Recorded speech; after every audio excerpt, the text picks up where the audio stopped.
I've never, in all of my years working, I've never been in a situation where I'm like, well, we have too little work and too many people. It strikes me as very strange that in this moment, when we've all of a sudden have so much capacity, that the first thing we decide is, well, let's just go fire a bunch of people. Han Yuan led mobile engineering at eBay during its breakout era, then at Netflix. He took Upwork to IPO as SVP of Engineering and has held Chief Product and Technology Officer roles since. Now he's running an AI transformation practice at Post-PC Labs and pursuing UC Berkeley's Data Science Masters alongside client work. Today, Han argues why AI transformation is a constraint problem before it's a software problem, and what having a loose grip on your identity looks like for senior leaders in this moment, and why companies cutting headcount on the back of AI productivity gains are eating their own future.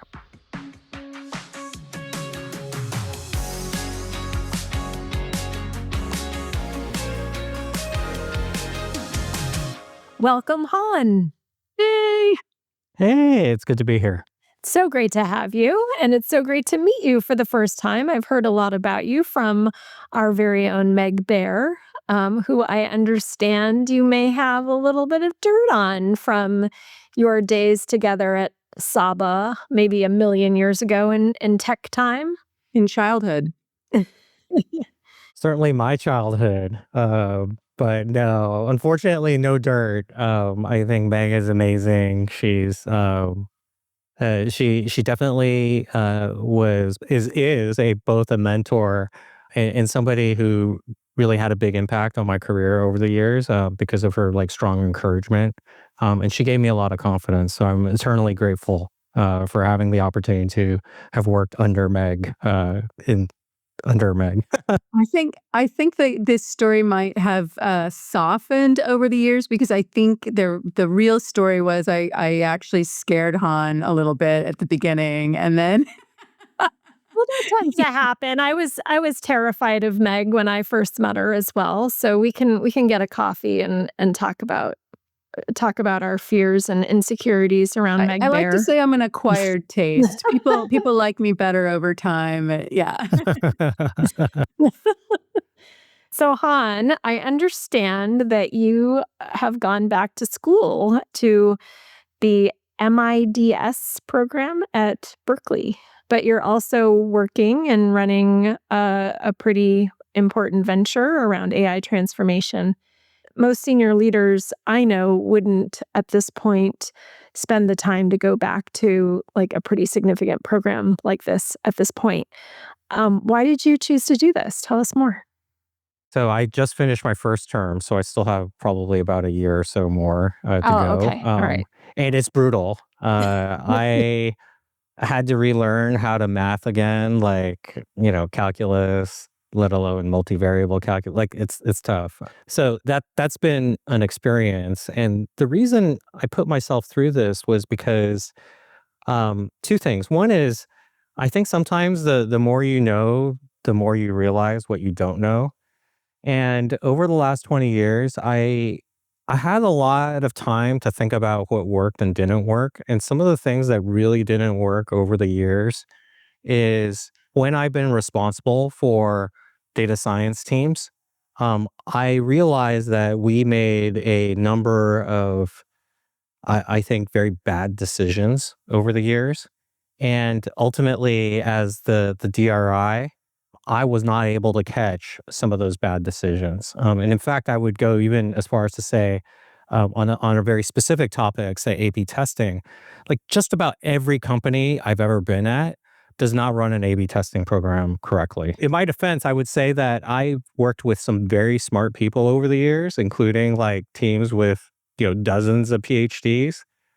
But the incentives sometimes are not aligned between like looking like you did something versus actually making an impact to the business.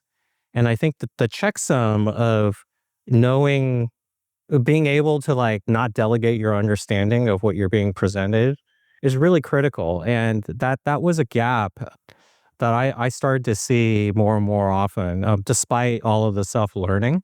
And so I decided that I just needed to go back to school. Oh, I love that. I mean, that has so many good parallels for the current times, data science, AI, vibe coding, being able to understand exactly the lower levels of what's going on?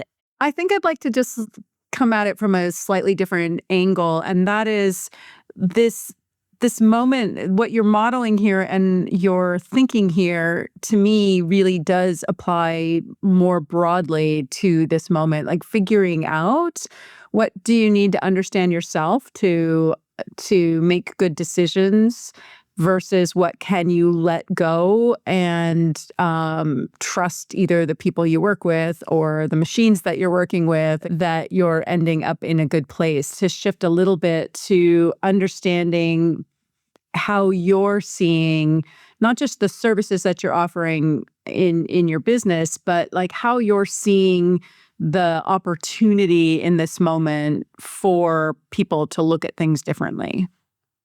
There's a lot there. Um, The universal response to a Meg question. What is your future book going to be? Wow, that seems like a lot.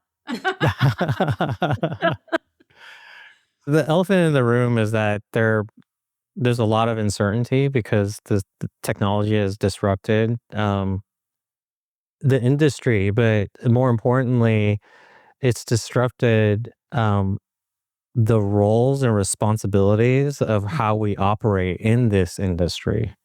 So the roles that we have, whether I'm a product manager or a software engineer or a designer, or all of the different variations of said roles, like I'm a back-end engineer, front-end engineer, or whatever variant, I'm a machine learning engineer. All of those things are getting blurred because you have this simulacrum of human knowledge in a large language model that is capable of generating software. And I think this is a very challenging moment for a lot of folks because I think we all sort of derive so much identity from our jobs. And then there's going to be an obvious fear that, well, if I am not the designer, if I'm not the product manager, then who am I? And that's I think the place that we're in. But what I like to encourage people to think about is ultimately we are all here for probably the same reason, which is we like to make stuff and see people use it and sell it and make money. And so in that sense, like we still have the same job. But how we get that job done, it's going to be very different. And what each of us brings to the table, which are unique skills, will still matter in this new universe. But how those pieces fit together, I think we're all trying to figure it out. And I certainly don't have that answer. I love how you put that. It's really beautiful.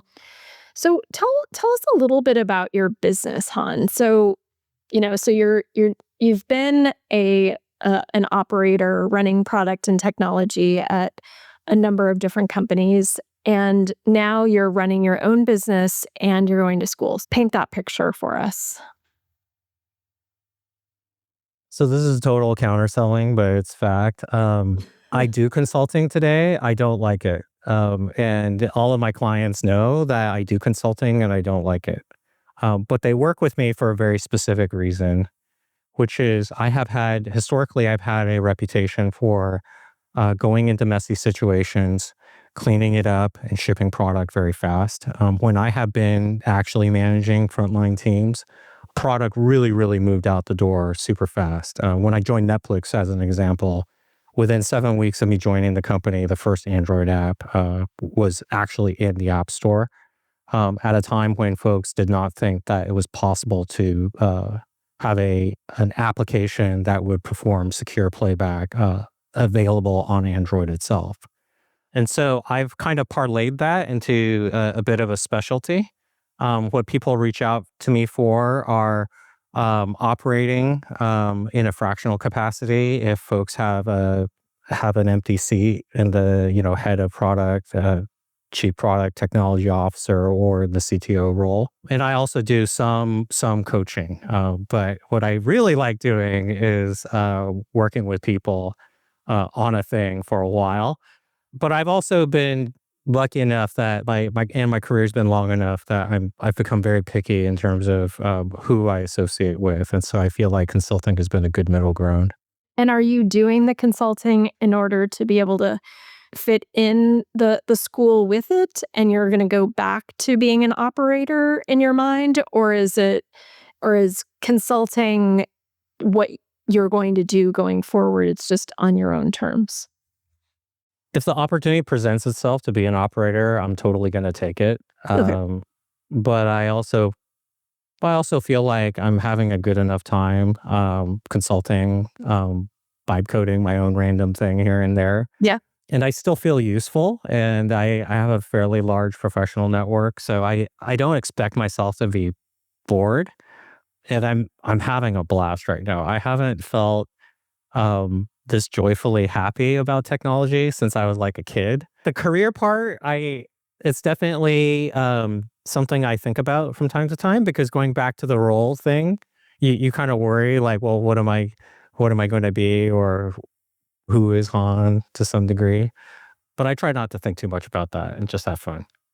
Maybe that's a very childish way of thinking about things, but that's kind of who I am. No, it fits exactly with kind of where we're at too, in terms of, this concept of a portfolio career and everything on your own terms, and then having financial freedom and being able to make your own decisions and live life the way that you want to is really something so important, and it's a gift to be able to do that. One of the things that I think puts you in a unique position in this moment where you're working with a variety of clients as opposed to a single mission is the opportunity to start and seeing patterns. That's one of the things that I'm really enjoying about this point in my journey of being able to work with small startups and bigger companies and leaders in different seats and help them figure out what comes next. But this is a moment where I am seeing so much emotional response and anxiety in very senior people, because it's very easy to see that a lot of the toolkit that you have as a senior leader has to change. And depending on your mindset, that can be invigorating or terrifying or both at the same time. And so I just wonder, let's just stick within the software engineering discipline for now. When we start to think about these lines blurring between the different roles, I'm curious if you're starting to generate any interesting thesis about how to think about, for an individual, if they're strong in one kind of anchor and less in another, how should they think about becoming more comfortable in these blurred roles? And how should they think about, structuring the work in a way that positions them in a better position for what the future jobs might look like?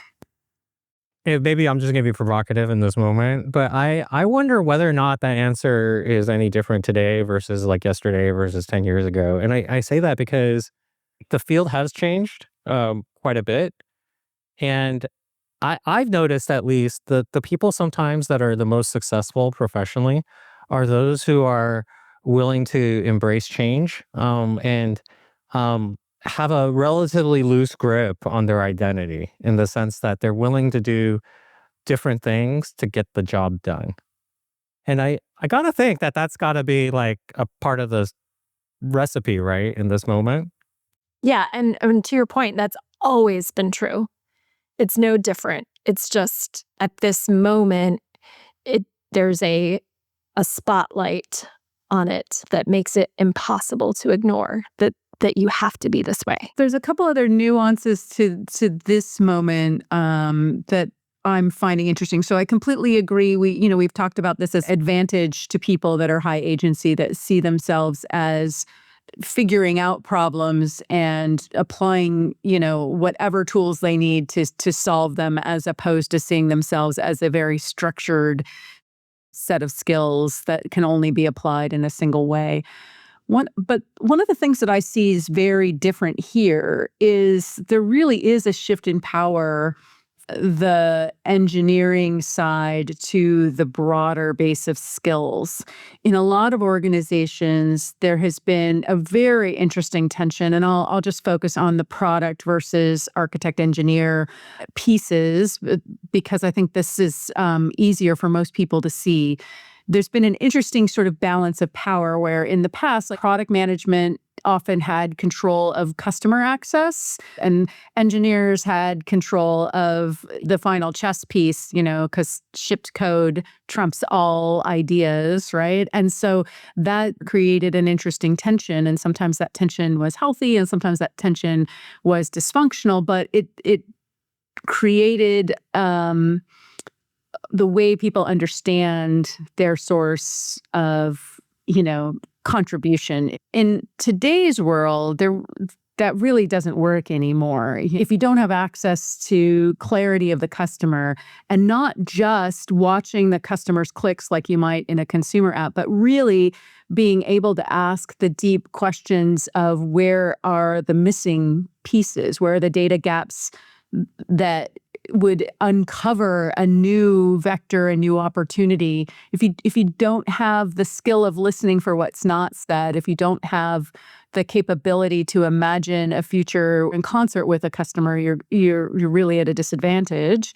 This is a moment of deep identity crisis within the software development lifecycle. I think it's a moment of deep opportunity, but no matter where you started, you have some skill building to do quite quickly. Most people don't get a chance to build both sides of those skills today in the way that we structure teams.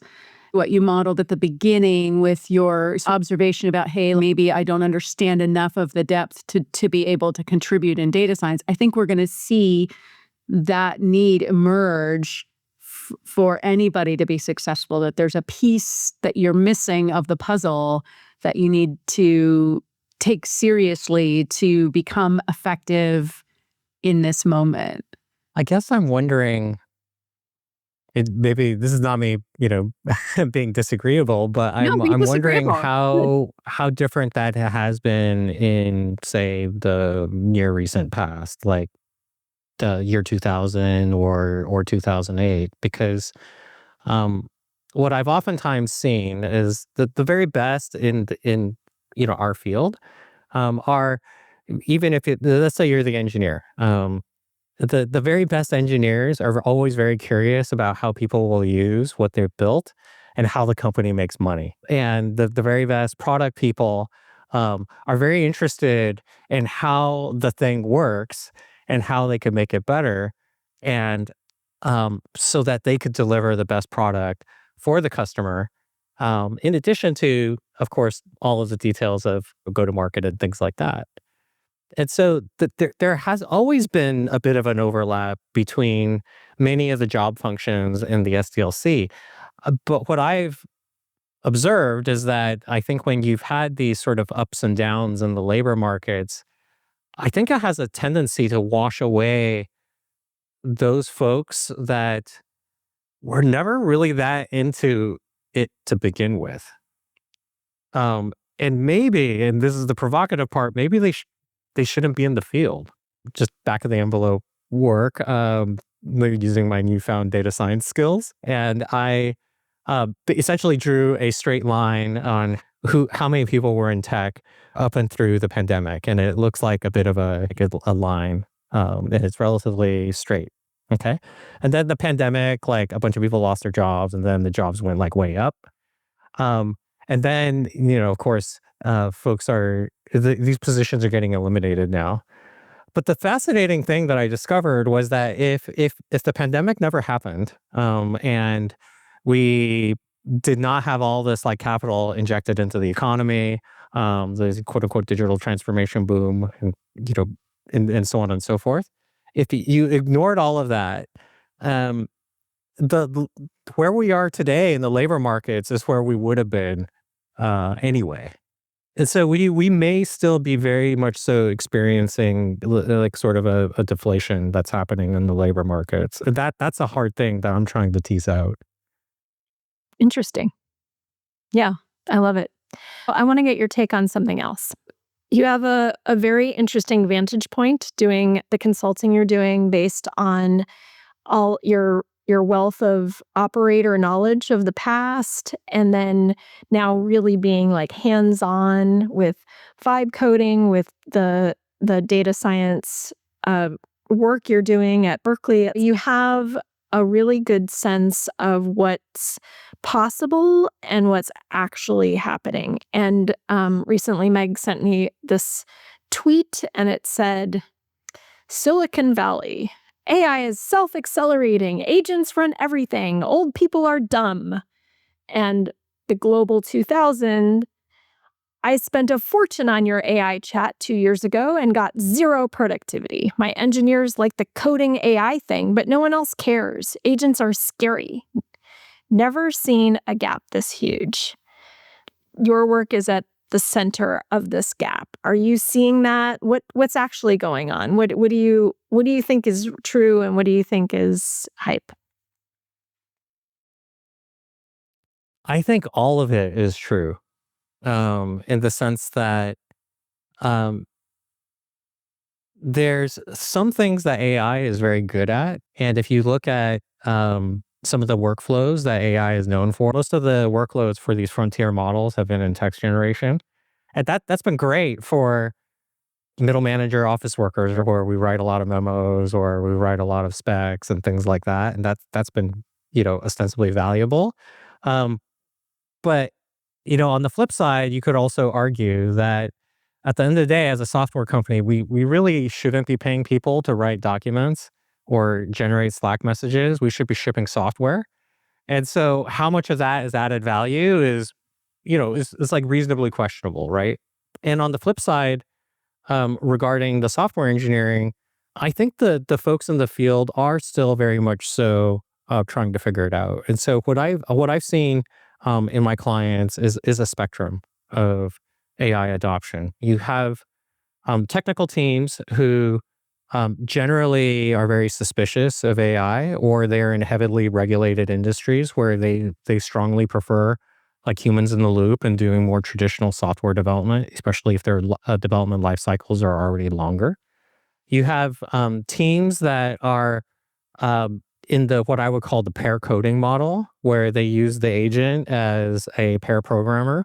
And so those organizations are more typical of folks that have adopted Cursor or Visual Studio Code, and the engineer will maybe highlight a method or a function and say like, "Hey, refactor this," or "Tell me about how this works." And then you have the folks that are completely on the right side of the equation, where they just have swarms of agents, and they're just cranking out code. It's much easier to be the cool kid if you're starting off with nothing. It's a lot harder to be the cool kid when you have an established code base. And so whether or not you will be productive, I think, is both a function of, how you use the technology, and then who you happen to be as a company. And were you AI native or were you pre-AI? And for those companies that are pre-AI and have been successful, so Amy and I have a lot of soft spot in our hearts for these types of companies because we've had to help transform them multiple times in multiple contexts. And so we recognize how big of a lift that is. What is your kind of like first move to help people start to get their head around what they might want to think about success being in their kind of AI journey? Because one of the things that I see very clearly is that a lot of companies are waiting for someone else to go first. For sure, that's fine. That's normal of the kind of uptake of software and technology in general. And then they're looking to follow someone else's playbook. And the interesting thing about the moment that we're in now is that, sure, you can follow their playbook at the top level, like, oh, maybe I'm going to use more AI in my SRE process, or maybe I'm going to use more AI in my customer service process. Sure, you can do that. But the real value is the more deeply you understand your own business and where your coordination costs are too high and where you can really rethink constraints, right? So, like, do you have some sort of standard way you help companies start to ask better questions about how they might want to invest in technology transformation? What I try to typically establish early on is what are their expectations? Like, what does good look like? Like, what would success look like? And, how they measure that. That makes a big difference. Some folks will tell you, well, I would like to improve my ticket resolution rate, or they may be more specific. Like, I wish we could ship software more often because QA takes too long, or they'll talk about how the product definition phase is just too painful, and it takes us months before we get something that we can work on. I think getting down to the problem statement is incredibly important because um, at the end of the day, it's like we're really talking about something that existed even before AI, which is um, business process optimization. And it's really hard to optimize, any process in SDLC or otherwise if you don't understand like the what is the key constraint of the system. Um, is it product definition? Is it verification? Like what is it?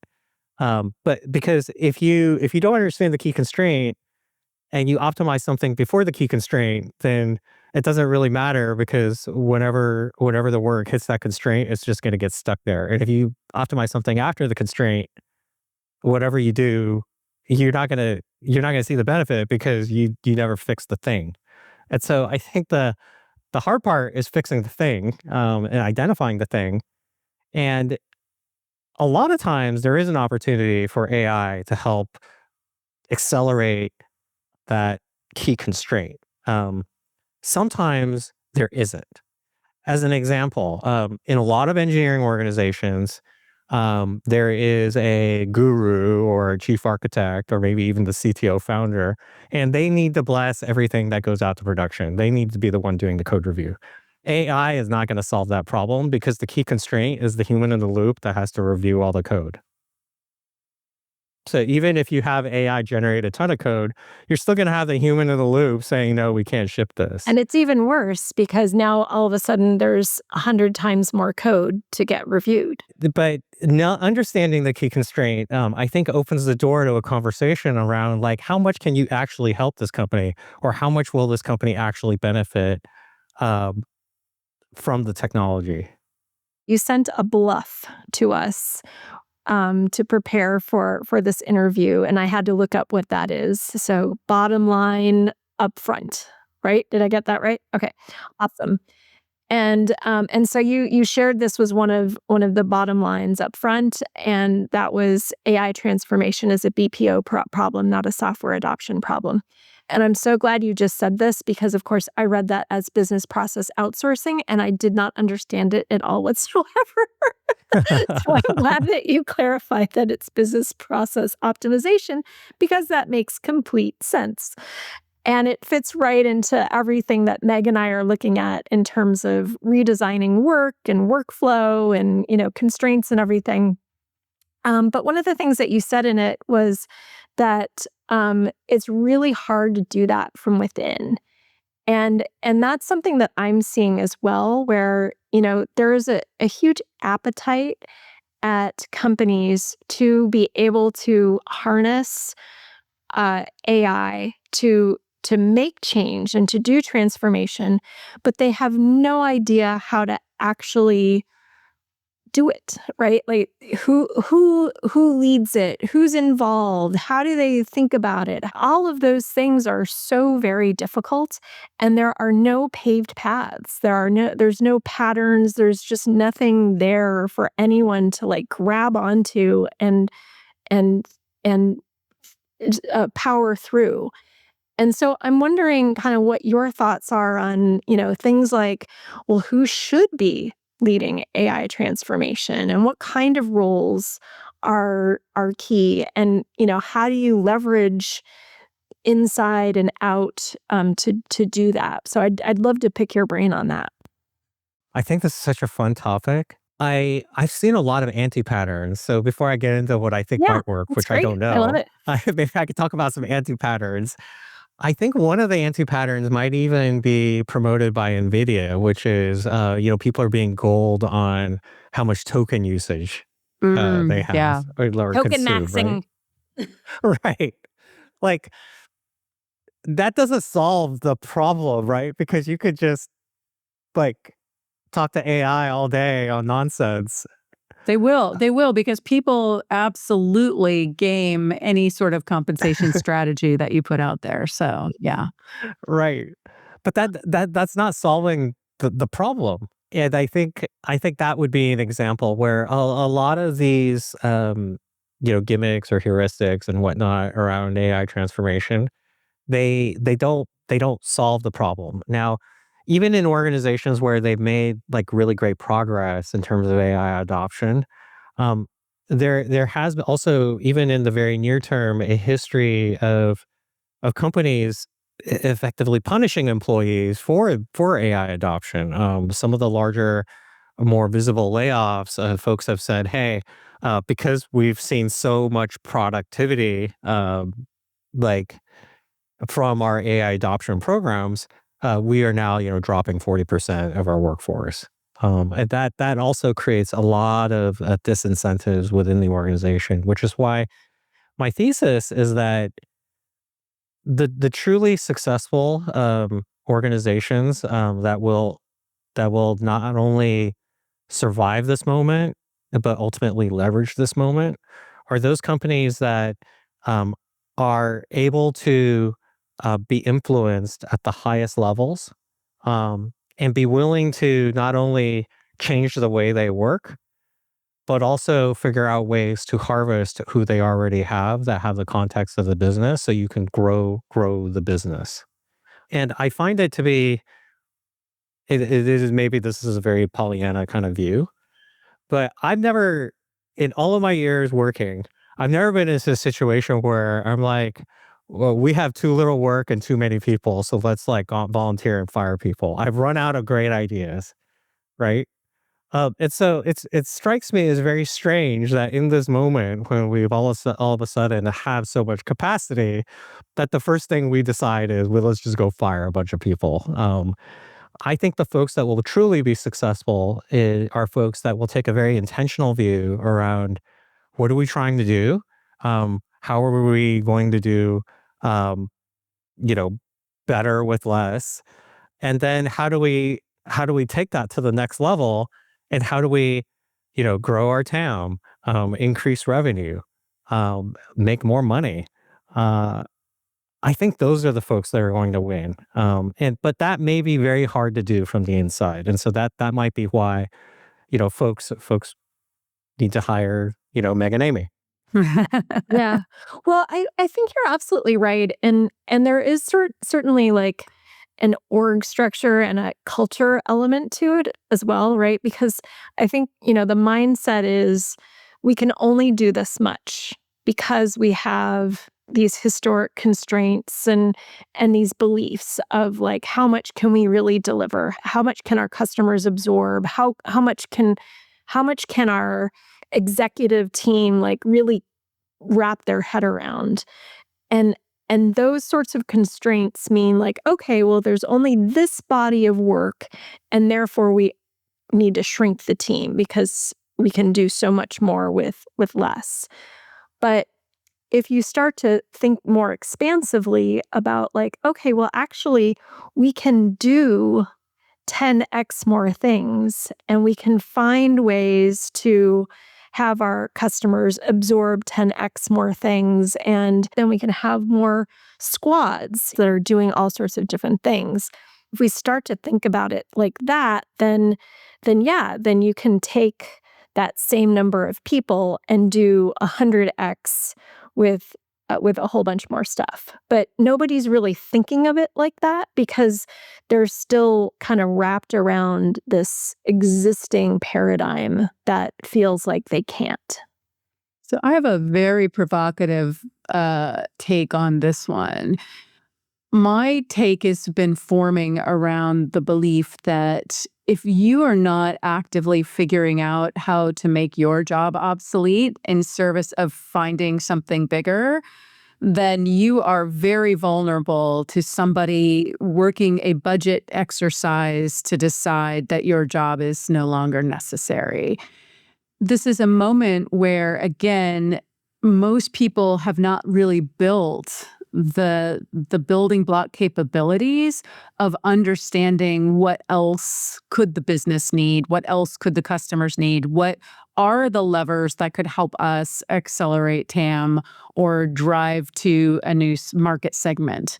They have spent their time specializing, getting really efficient and good at the way that their job was described to them and the inputs, outputs that they have managed to negotiate within their organization structure. And so I think this is a moment for people to just to take a step back and ask themselves a slightly different question for their own career development and for their own, job protection. If you are spending your time trying to figure out how to protect your job or your team or the size of your team, you're probably doing it wrong, because the minute that is your focus and that's the problem you're trying to solve is the minute you've already lost the game. If instead you're trying to figure out how to be more expansive in service of the business, that creates a whole different narrative and landscape for which to play. And that creates opportunity. But the trick in large organizations really do come from these organizational boundaries, where a lot of times people do not feel that it is available to them because they'll be tripping on someone else's boundary, someone else's ownership, someone else's job function. And that, I think, is the place where executive teams really need to come together to relieve some of that tension, because that problem I see growing and expanding, and that is going to be actually the termination point for many in the senior executive ranks, because people are going to see that they're getting in the way of this transformation. Yeah, I think your point is really provocative, because what I'm also hearing from you, Meg, is this concept that even if you have the same number of people, you may not have the same people. And since I'm talking to you, I just can't help think about the past. But I remember when I started my career at Saba, we used to have way more QA folks than software engineers. And I remember talking to my manager about how we had like a 3-to-1 ratio, where it took more people to verify what we were writing than the actual people who were writing the code. And of course, over the years, those ratios have changed. But if you were in QA in the 90s, um, you you didn't evolve over time and learn new skills and become more technical, and you would be kind of out of the field. But the absolute number of people in software has still increased, in the ensuing 27, 28 years. What else? What have we not gotten to? We have one more segment that we want to talk about, Han. But what have we not gotten to from your bluffs? Just bluff. Is there a plural of bluff? I think we've covered the main ones. I think it's important for me to communicate to people that it's very important to be curious, and to be able to shed your ego as much as possible. I think it's important that people understand that the field is changing. I also think it's important for people to understand that they may not have a job if they're not willing to reinvent themselves. Love And that. what would your hopeful thing that you would offer someone who just has taken that in and recognized that they may not have a job, and they need to reinvent themselves? What's the hopeful side of that for someone? What's the opportunity side?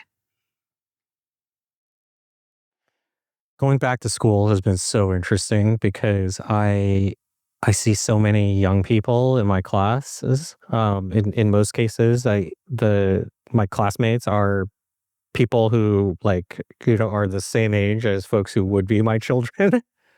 So I'm literally the oldest person in the class. But I have an enormous amount of hope for the future, because I meet people who are still very curious and very driven and really interested in making things and really interested in making software. And they would do that even if they weren't paid. And I think that that's something profound in the sense that I don't think no matter what happens today, tomorrow, next week, next year, I do believe there will be software. I do believe that you know you still need some entity that wants to do something. So you probably have to have humans in the loop. And I think there will continue to be people in the field who will do this. And so I'm very optimistic of that. But if you are not one of those people who really enjoy making things and really enjoy making software, if you're only doing it for the paycheck or because somebody told you you can make a lot of money doing this, then you're going to get crushed by the person who's going to do it for free. But if you are one of those people who are just doing it and love it, you're going to be okay and you don't have to be afraid. So, Han, in every episode, we do something we call Leadership Corner, where we take a question from our listeners, and which is a dilemma that they're having, and then we answer it. But we're going to do a little something different today. And when I was reading your article about authentic chameleon leadership, and really it was about some advice on stepping into a new role and the importance of getting jobs to be done clarity, it gave me a bit of an aha moment.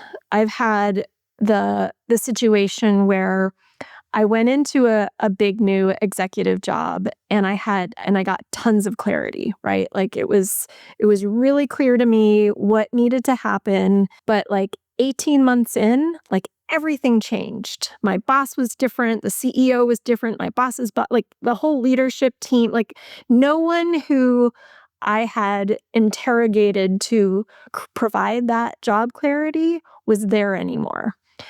And I never got new clarity. And so what I would say is that I probably had kind of an erosion of job clarity.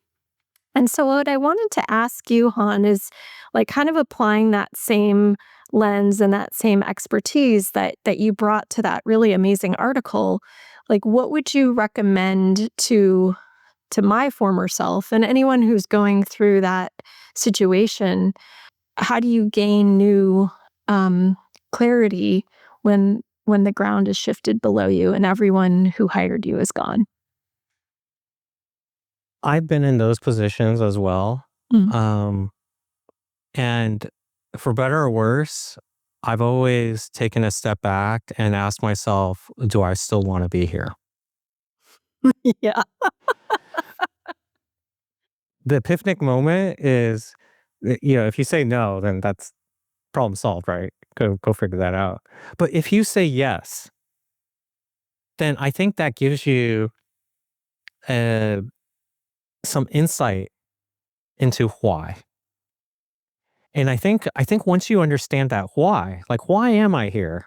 What is it that led me to be here? What is it that led me to stay here? Then I believe in many cases you can connect the dots between what you know, what you don't know, and use your why to guide how you can make an impact. But in those moments, I've often found that it it creates this guiding light. It helps me understand, who do I reach out to for help, or what questions do I need to ask? What kind of clarifying questions do I need to ask so that I can make a bigger impact on the organization? Or what are the things that I need to do to stabilize my organization if you happen to be, managing folks or managing an organization? But understanding, why you are there to begin with, I think is really, really critical. And I think the insufficient whys would be like, say, an answer that is involved around money. If you're only staying in the job because you're worried about money, then that's not going to be enough of a why to help you navigate that moment. But if it's something a little bit more concrete, like I really believe in there are still a lot of people that I like here, and I want to work here, and there are aspects of the business, of the mission that I truly believe in, then those are areas that I think you can double down on. And in those moments of chaos, I do feel that a lot of people end up leveraging those moments into moments of opportunity, because in those moments of chaos, that's when things are extra messy. That's when folks oftentimes get, promoted into positions they aren't qualified for and making it up as they go along. And so that it could be an opportunity to actually leverage the moment for extraordinary career growth that's in line with your values. So I've also been in this situation, and I'm not sure that I have every time sort of navigated it as thoughtfully as I would recommend to my past self to do. So I do think, especially if it's people, a significant number of stakeholders in your career changing, if that's changed, it really, to Han's point, is an important moment to just like take a beat and really do a rethink. So where this was super obvious to me, of course, was when PeopleSoft was acquired by Oracle. I was in the middle of a sort of series of projects and things, and the decisions that had been made for those investments and all the people and all the stakeholders, every single one of them left. I had built champions. I'd built a lot of goodwill and trust to take some risks, et cetera, et cetera. All of that gone, just like overnight. Everybody said, "Nice knowing you." And I definitely felt, a little unmoored. And I think, I actually probably did do this. So I think one of the things that really matters in that moment is to figure out what is the critical things now. Because that level of change, whether it's happening in place or because of M&A or whatever, when there's a material change, that has been done with some intention of an outcome. And so getting some time to get clear on who made the decision, what does success look like for them, what is different than what the marching orders had been, and how can I position myself, my team, and my time to make that work. And I think, Han, your point about this creating outsized opportunities every time for me has done that. I'm very much wired to never waste a crisis and never lose out on a shift to figure out if there's a bigger way to contribute and a bigger way to drive to a successful outcome. You don't always win those, but if you don't do that mental calculation, you're never ever going to realize the opportunities. So I think that your advice is really, really sound, and I also believe that these regular check-ins actually matter, even if everybody is the same people, because as time goes on, markets change, customers change, external pressures and forces change. And if you don't pick your head up and pay attention to what's going on outside, you could be executing decisions that aren't as strategic today as they were when they were made. And that's, I think, in this moment, we're going to see that pattern accelerating, where the decisions we make with the best information we have today will probably not hold as long.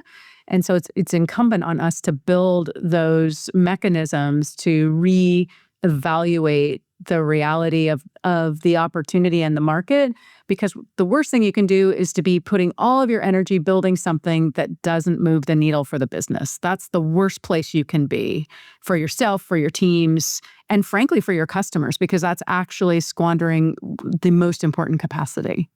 Reflecting a little bit in my situation, it occurs to me, Han, which is a conversation that I think you had about reorganizations and how important it is to always, as an executive, be communicating the value that your team brings and the mission that your team is on, and why that matters to all of your stakeholders. How this is a continuous capability that you need to build, and how important that is in terms of any reorganization in particular, but, just any time. And I think I did that. That's probably what got me through it was, this belief in what we were doing, the galvanizing, and then the communication of it. What I didn't do necessarily was like take a step back and really dig into what all of these new people wanted from me. And that maybe was a miss on my part and maybe, remove some opportunities that I could have had to do even more. But to your point of having that why and that focus on what it was that you're trying to accomplish was enough to keep me going. Anyway, I thought it was an interesting twist on what you had written, which was I thought super valuable for anyone going into a new role. But sometimes these weird things happen in different ways too. So I think every time, right? Has it ever been a case in your guys' career that a weird thing didn't happen along the way? I mean, seriously, have any of your jobs been as advertised? Have any of them been durably as advertised? Not once for me, really.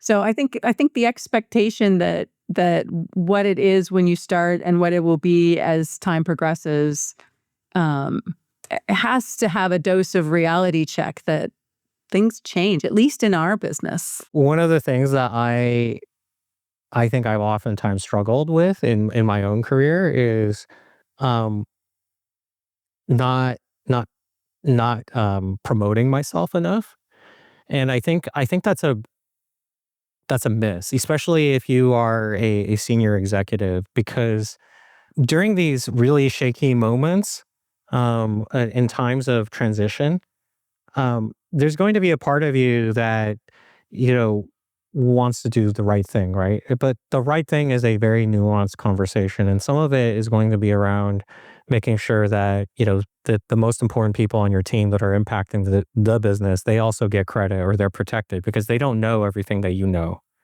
But you can't do a lot of that work unless you have the political capital, you have the credibility, and you have the visibility within the organization around what you bring, you as an individual bring to the table. And so by transitivity, what is the work that other people bring? And I think if you give that up or you don't do enough work up front, by the time something bad happens or something unexpected happens, you lose a lot of agency. And I've also been in positions in the past where, in hindsight, I've questioned myself since. Something has happened, and I go do I want to be a part of this? And my answer was no. Um, and I left. You have no power when you leave. You're not helping anybody when you're the unemployed guy. So a lot of these things are not that straightforward, and to Meg's point, you really have to think about them very, very carefully. You have to play everything out, multiple steps, and go really deep and understand what is it that you care about, and why are you here? Or if you were to leave, is that really the right thing? And I definitely messed that up many times.